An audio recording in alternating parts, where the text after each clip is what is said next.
It's draft season. It's that time of the year where we decide who's going to be on Raw, who's going to be on SmackDown, who's going to be on NXT. It's going to be respected sort of for a few months. And then on the road to next WrestleMania, it's going to be pretty much ignored. Yes, this Friday and next Monday, it's the 2024 WWE Draft. Let's make some picks. Welcome to Silo Voice Wrestling on YouTube, the Silo Voice Wrestling podcast from Silo Voice Studios in Montreal. I'm Jason C. McLean. And we are in draft season, but we're also at that point of the video where I get to remind you to like, share, subscribe, ring the bell for notifications.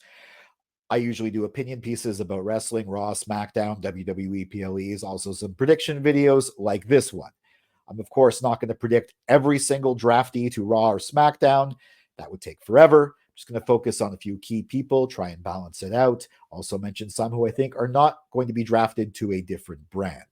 I'm recording this the 23rd of April in the evening. So what I'm going on ended at Raw last night, and the draft starts this Friday on SmackDown, then the following Monday on Raw. I'm also going to ignore the temptation to impersonate either Adam Pearce or Nick Aldis, though that would be fun, but you really wouldn't like it. So with that in mind, let's get into it with my first pick.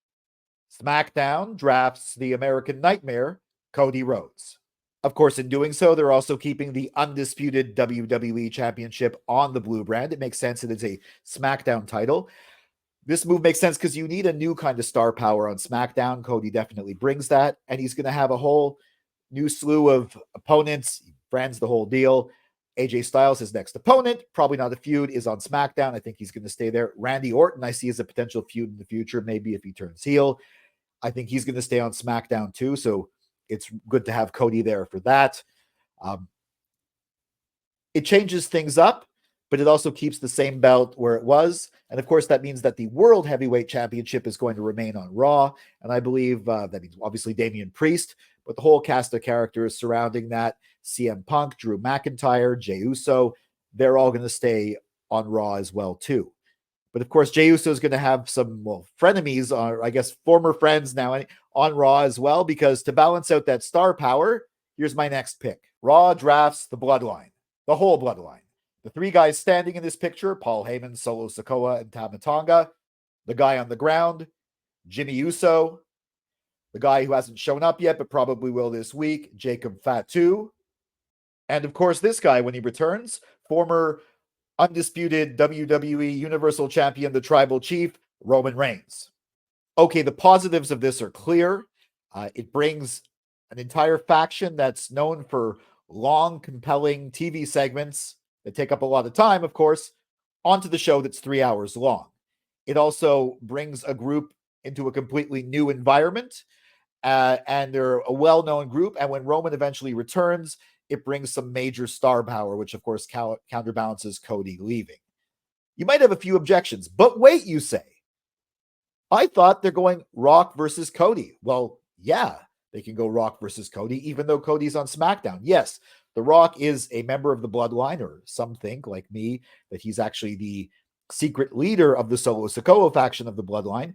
But The Rock is also on the TKO board of directors. He does not get drafted. He could show up wherever he wants. He could show up on SmackDown to face Cody. He could show up on Raw to deal with the Bloodline. So no worries. Another objection, another downside might be, does this mean that the Bloodline and Judgment Day are going to be on the same show? Well, I don't think Judgment Day is going to last as a group that much longer. Yes, the people are going to be there. I personally think Rhea Ripley and Damian Priest are going to go babyface, and the other members are probably going to still be together, but they're definitely going to be heels. But the Bloodline's going to take up the faction angle for Raw. And speaking of the women's titles, I don't think they're going to move. I'm pretty sure Becky Lynch with the Women's World Championship is going to remain on Raw. Also, people like Nia Jax, Liv Morgan, Rhea Ripley when she returns. That whole group's still going to be there. And I'm pretty sure that Bayley is the WWE Women's Champion is going to remain on SmackDown. Well, obviously she has to if Becky's on the other one. You get how that works. You got to balance out the championships. There's probably even going to be a rule about that. Anyways, on SmackDown, she's still going to have Bianca Belair there, Jade Cargill. She's going to have Tiffany Stratton, Naomi, maybe Zelina Vega.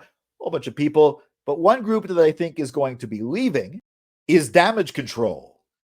Io Sky, the Kabuki Warriors, the women's tag team champions, Asuka and Kairi Sane, and Dakota Kai will be drafted as a group to Raw. The Raw women's division has some serious main event talent at the very top in the main event scene. But most of that roster, while very talented, just doesn't have the star power. SmackDown, on the other hand, is brimming with star talent. So moving Damage Control over brings some of that star talent into Raw, sort of evens the divisions out a bit. Also, it separates them from the Bayley story, which is good. Lets Bayley work with new people without them interfering. It lets them work with new people as well, too. Obviously, there'd probably be some sort of a trade. I think Raw might lose Piper Niven and Chelsea Green, maybe, or possibly Caden Carter and Katana Chance, or maybe both of them. Either way, I think that's a fair trade. Now, if you're worried about Bianca Belair and Jade Cargill not getting their shot at the Women's Tag Team Championship, well, they could still get it. They could still fight the Kabuki Warriors on SmackDown because they're the champions on both shows, or at a PLE. So that could still happen. Speaking of the men's tag team titles, I'm pretty sure both sets of champions, along with their championships, are going to stay right where they are. They're going to be drafted to their existing brands, I'm pretty sure. Yeah. Some of the people around them might switch, but I think most of them will stay where they are as well, too. When it comes to moving titles from one brand to another, though, I predict SmackDown drafts Sami Zayn. And when he returns to the blue brand, so does the Intercontinental Championship. He'll also be reunited with Kevin Owens, who I think is staying on SmackDown.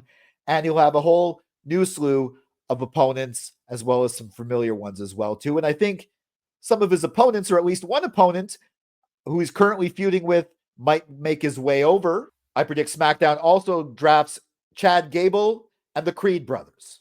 It's not like anyone doesn't think that Gable is going to lose the current members of Alpha Academy, Otis, Tozawa, and Maxine, and replace them with the Creed brothers and become a new heel Olympian or like really strong faction.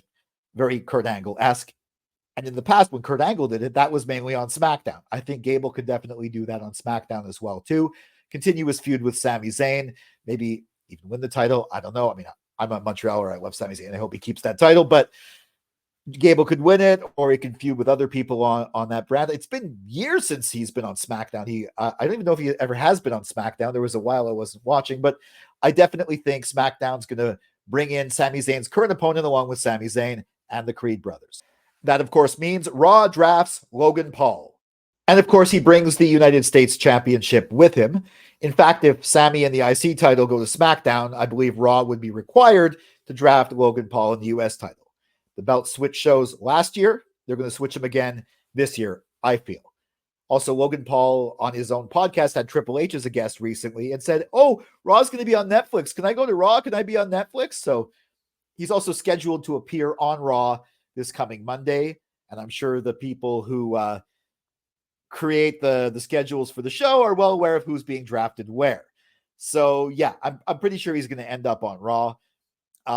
But who's he going to fight? I mean, yeah, he's going to have a whole new slew of challengers from Raw, but I think a challenger that everyone, including myself, has wanted to challenge him and wanted to win the title from him, but didn't on SmackDown, is going to make the trip as well. Of course, I'm thinking that Raw drafts LA Knight. Yeah. The megastar is at the level where he's no stranger to the red brand, even though he's spent most of his main roster time on SmackDown. He did have a feud with The Miz. I think, especially seeing as Cody is going to SmackDown, yeah, the Bloodline's coming over in my view, but a talent the caliber of LA Knight coming over, or at least the presence and star power is LA Knight coming over to Raw, makes perfect sense. I think there's more room for him on the show, and I think him and Logan Paul could be a great feud. I think he can get into feuds with other people as well, too. So, again, Sami Zayn, as well as Gable and the Creeds going to SmackDown, Logan Paul, LA Knight going to Raw. But what about the former Intercontinental Champion? SmackDown drafts the Ring General Gunther. And along with him probably comes Ludwig Kaiser. After all of Imperium did move from SmackDown to Raw last year. they could be drafted back. And I'm pretty sure Giovanni Vinci is not going to be in Imperium much longer after the beatdown he got at the hands of Ludwig Kaiser, which Gunther approved of. Or if he is, then he'll show up on SmackDown as well, too. I'm not sure about Giovanni, but I definitely think Gunther's going to be on SmackDown because, yeah, he's entering the King of the Ring. And, yeah, he could go for the World Heavyweight Championship, but I think he's going to go for the undisputed WWE Championship. I mean, Cody and Gunther, maybe for Bash at Berlin or SummerSlam or something like that, I think that could be excellent. And I think Gunther would really benefit from being back on the brand he was last year. I mean, he was a great Intercontinental Champion on SmackDown. I think he could be a great challenger for the undisputed WWE Championship on SmackDown as well, too. I think that'll be great. But, of course, Raw and SmackDown aren't the only brands. There's also NXT. Every draft, NXT superstars are called up to the main roster, to Raw or SmackDown. This year is, of course, going to be no different. But what is different this year is, for the first time ever, NXT is able to draft people from the main roster and bring them to their show. Obviously, NXT is going to be on the CW, so while keeping it as a developmental brand, they're also trying to make it a quasi-third brand. Now, I'm not that familiar with NXT, but I do hear what I hear. So it looks like Ilya Dragunov and Roxanne Perez are going to be called to the main roster. I think Ilya will end up on SmackDown with Gunther. He has a history with Gunther. And also Braun Breaker, I think, is going to stay on SmackDown because he has an interesting history with Gunther as well, too. So those two guys will be in the Gunther mix. Roxanne, probably Raw. Not really sure. As far as stars that are going to be brought, well, to NXT, not brought down. You can't call it down because it is a show. It's and some stars might benefit from it. I think the current members of the Alpha Academy, besides Chad Gable, of course, I'm talking Otis, Akira Tozawa, and Maxime Dupree, when they maybe feud with Gable or Gable goes his own way with the Creeds, they're going to go to NXT as well, too. I think it'll do good for maybe Maxine. I know they've already been there a few times. I think they're going to go there for a little bit longer. I don't think any major champions are going to go there, except maybe to make small visits. Like, I mean, NXT is not going to draft Cody Rhodes. They probably have rules about that. As far as who else, honestly, I'm not really sure. So those are my picks for the 2024 WWE Draft. Do you agree with my choices, my fantasy booking? I'm not sure if this is fantasy because I'm not sure if what I'm thinking is even what's best for storytelling. Of course, I trust Triple H. I trust all the people involved. And I'm looking forward to see what the actual draft picks are on Friday and on Monday. But if you have an opinion, let me know your opinion in the comments.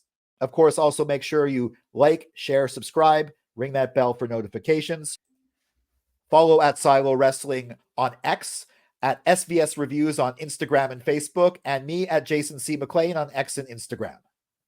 And I'll catch you maybe after the draft, maybe before the draft. I don't know, with my next video. For Silo Voice Studios in Montreal, I'm Jason C. McLean.